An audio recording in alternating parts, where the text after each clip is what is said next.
Berlin, April 1945. Germany's capital was dying. The sky seemed permanently covered in smoke. The ground shook endlessly from Soviet artillery. Buildings burned throughout the night, while the desperate civilians hid inside subway stations filled with blood, dust, and silence. The Third Reich was collapsing. The empire that promised to last 1,000 years now survived only through dark corridors, damp bunkers, and desperate men trying to escape their own destruction. Inside Hitler's bunker, officers discussed escape routes. Some still talked about victory. Others were simply trying to survive. But far from there. One of the most powerful men in Germany was already thinking only about saving himself.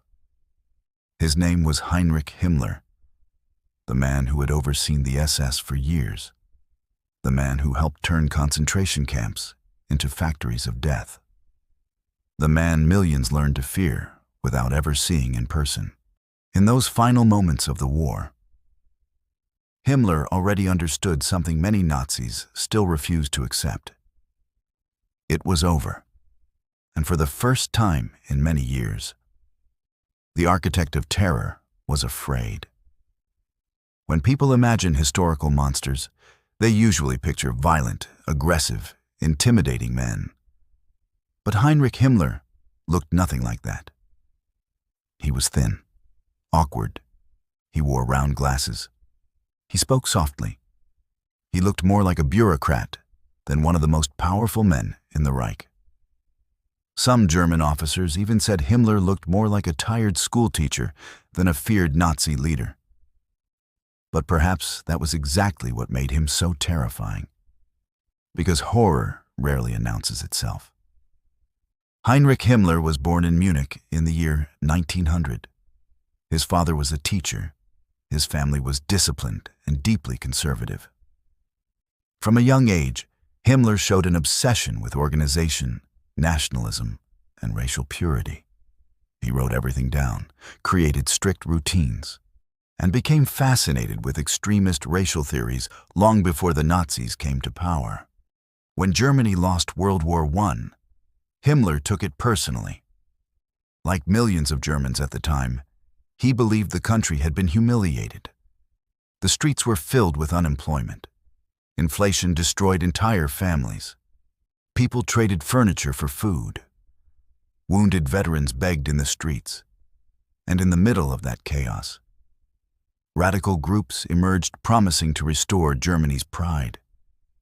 It was in that atmosphere that Himmler found the Nazi Party. And when he first heard Adolf Hitler speak, he became completely fascinated. Unlike other Nazi leaders, Himmler was not driven only by political ambition. He was obsessed with control, absolute discipline, absolute obedience, absolute purity. When he joined the Nazi movement, his extreme loyalty quickly attracted attention. He never questioned orders, never showed doubt, never hesitated, and Hitler valued exactly that kind of man. In the 1920s, Germany was still an unstable democracy. But the Nazi Party was growing rapidly by exploiting fear, anger, and desperation. While Hitler inflamed crowds with violent speeches, Himmler worked quietly behind the scenes, organizing, planning, building structures. He believed Nazism needed a force completely loyal to the Führer, an organization capable of inspiring fear before it even acted. And that was how his transformation of the SS began. When Himmler took control of the SS in 1929, the organization was small. Few men, little influence, almost irrelevant. But within just a few years, everything changed. Himmler transformed the SS into something far greater than a simple guard unit. It became an ideological elite, an organization built around fanaticism and psychological terror. SS members were trained to obey without question. They had to prove racial purity. They had to swear total loyalty to Hitler. And above all, They had to eliminate every sign of emotional weakness. The black SS uniform quickly became a symbol of fear across Germany. Because when black SS vehicles stopped outside a house in the middle of the night, neighbors closed their windows. Nobody asked questions. Nobody looked for too long. People simply disappeared. Teachers, journalists, religious leaders, communists, Jews, anyone considered a threat to the regime. And while families were destroyed, Himmler observed everything with almost clinical detachment. No emotional outbursts, no screaming, no guilt. With the beginning of World War II, Himmler's power grew to terrifying levels. As Germany invaded new territories, millions of people fell under Nazi occupation. And alongside the German advance, the SS expanded. Concentration camps began appearing on a massive scale. Crowded trains crossed Europe carrying entire families, mothers holding children, elderly people, political prisoners, people taken from their homes without knowing where they were going. Survivors later described the constant smell of smoke surrounding the camps, the hunger, the screams, the endless fear. And while millions suffered, Himmler treated everything like administration. Historical records show he received detailed reports about deportations, executions, and SS operations. Numbers, statistics, rail transport, camp capacity. As if human lives were nothing more than organized data on paper. Perhaps that was the most disturbing thing about Himmler. He did not seem insane. He seemed functional, methodical, cold, as if he truly believed everything was necessary. In 1943, Himmler delivered a secret speech to SS officers in the city of Posen. For hours, he openly discussed extermination, without hiding anything, without emotion. Witnesses later described the atmosphere in the room as deeply unsettling. Even some Nazi officers appeared uncomfortable. But Himmler continued speaking calmly about mass murder, as if he were discussing factory production. That moment revealed something terrifying. Horror had become routine inside the regime. The killing of millions was no longer treated as an atrocity. It was treated as duty. And Himmler believed in that duty completely.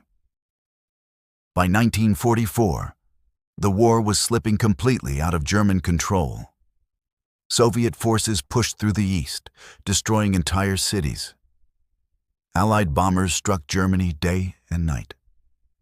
The Nazi military was losing men, fuel, and territory at a desperate pace. And for the first time, fear began reaching the leadership of the Reich itself. Many officers realized the end was approaching. But Himmler still tried to maintain the illusion of control, until Berlin itself began to fall. Explosions echoed closer and closer to Hitler's bunker. Bodies covered entire streets. Civilians fled with nowhere left to go. The Nazi Empire was collapsing in front of the entire world. That was when Himmler did something that shocked Hitler. Secretly, he attempted to negotiate with the Allies. He wanted to save himself. The man who demanded absolute loyalty for years was now trying to escape alone. When Hitler discovered the betrayal, he was furious. He called Himmler a traitor. The man who helped build the Reich's system of terror had now been abandoned by the very regime he helped create. After Germany collapsed, Himmler disappeared. No black SS uniform, no authority, no bodyguards. He tried blending in among ordinary soldiers fleeing the destruction. He carried false documents, wore simple clothing. But there was one problem. Heinrich Himmler's face was already too well known. In May 1945, British soldiers captured him near a checkpoint. At first, he appeared to be just another German trying to escape the chaos.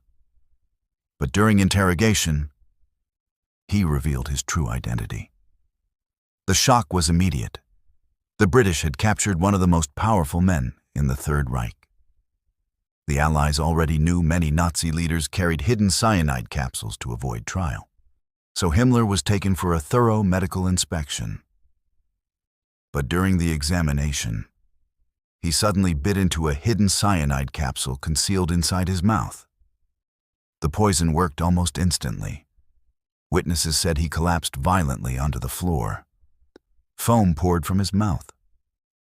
Minutes later, Heinrich Himmler was dead. No trial, no apology, no public confrontation with the consequences of the system he helped create. Only silence. Heinrich Himmler was never the most charismatic face of Nazism, never the most famous, never the man who controlled crowds through explosive speeches. But perhaps he was one of the most dangerous, because Himmler proved that evil does not always look monstrous. Sometimes it speaks calmly. Sometimes it wears round glasses. Sometimes it looks like an ordinary bureaucrat. But behind that quiet appearance stood a man who helped turn fear into a system.